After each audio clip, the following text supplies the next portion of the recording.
Баршаңызға қайырлы күн достар. Сіздерге молочный коржики деп аталатын керемет рецептпен бөлісемін. Видеоны соңына дейін қараңыздар.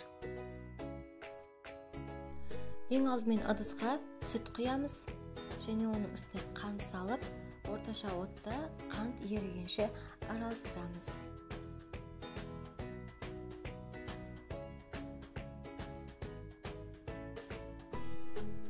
Және де біздің оттың асты өте қатты ыстық болмау керек, себебі біздің сүт күйіп кетуі мүмкін. Сондықтан оттың астына жай басып қойыңыздар.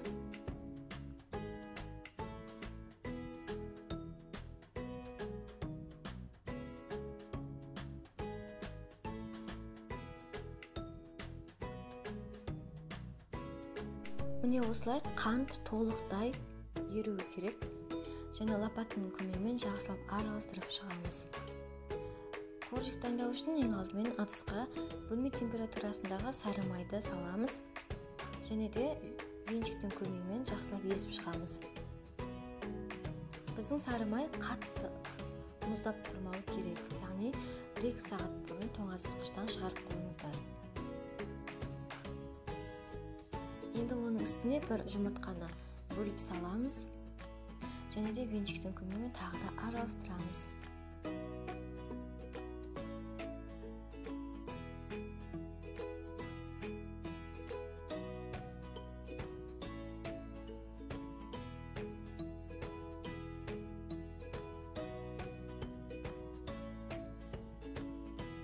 Енді оның үстіне сиропты құямыз. Және де венчиктің көмегімен тағы да жақсылап араластырамыз.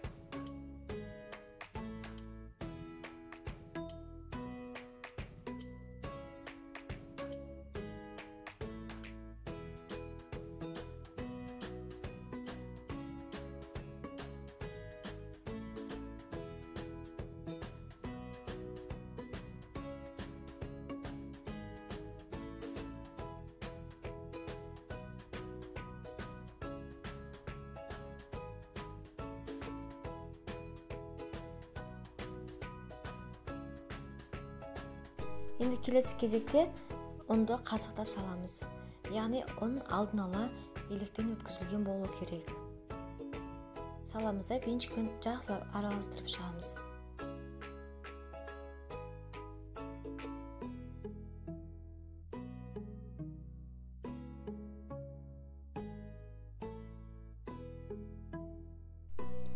Ұнды салып болған соң, оның үстіне жарты шай қасық ас содасын саламыз да венчиктің көмегімен тағы да жақсылап араластырып шығамыз. Алдын ала венчикпен араластырамыз, одан соң лопатканың көмегімен, лопаткадан соң қолдың көмегімен оны қамыр елеп шығамыз.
Міне бізде осындай өте жұмсақ қамыр болып шығады. Енді үстелдің үстіне аздап ұн себеміз және оның үстіне қамырды оқтаудың көмегімен жайып шығамыз.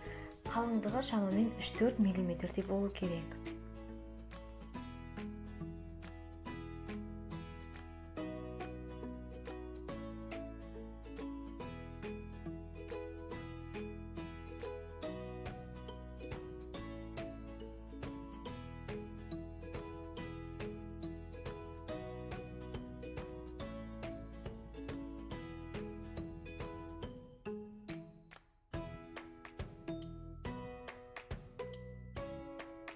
Енді қамырды жайып болған соң осындай дөңгелек пішінді ыдыспен не болмаса яғни қақпақтың көмегімен бөліп шығамыз, яғни осындай дөңгелектерге кесіп шығамыз.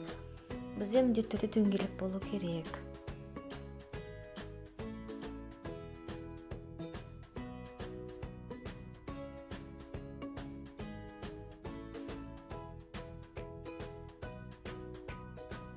Барлығын істеп болған соң алдын ала дайын тұрған осындай противенге барлық қоректарымызды салып шығамыз.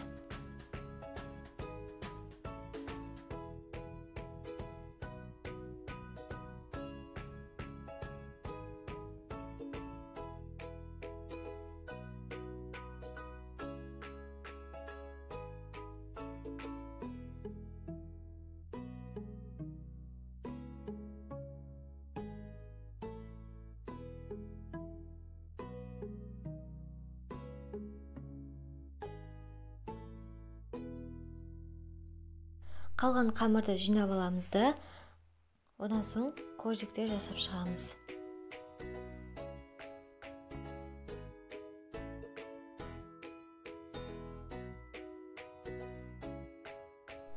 Барлығын дайындап болған соң бір жұмыртқаны ыдысқа бөліп саламыз. Щетканың көмегімен бетіне жұмыртқа жағып шығамыз.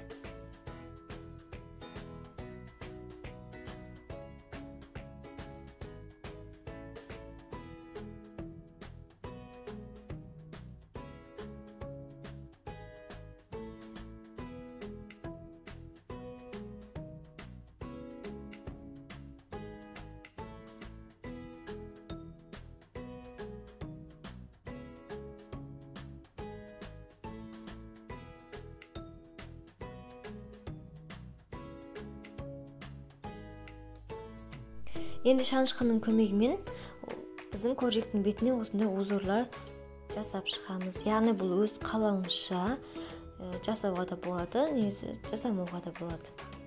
Барлығы өз қалауынша.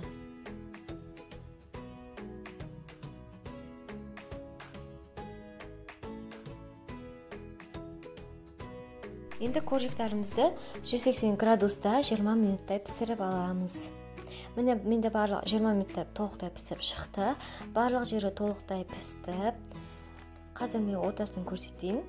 Ортасы өте жұмсақ, әрі толықтай пісті. Міне барлықтарыңызға жасап көруге кеңес беремін. Өте әдемі, әрі дәмді болып шығады. Таңғы асқа немесе шайға ішуге өте керемет. Сондықтан барлықтарыңыз жасап көріңіздер.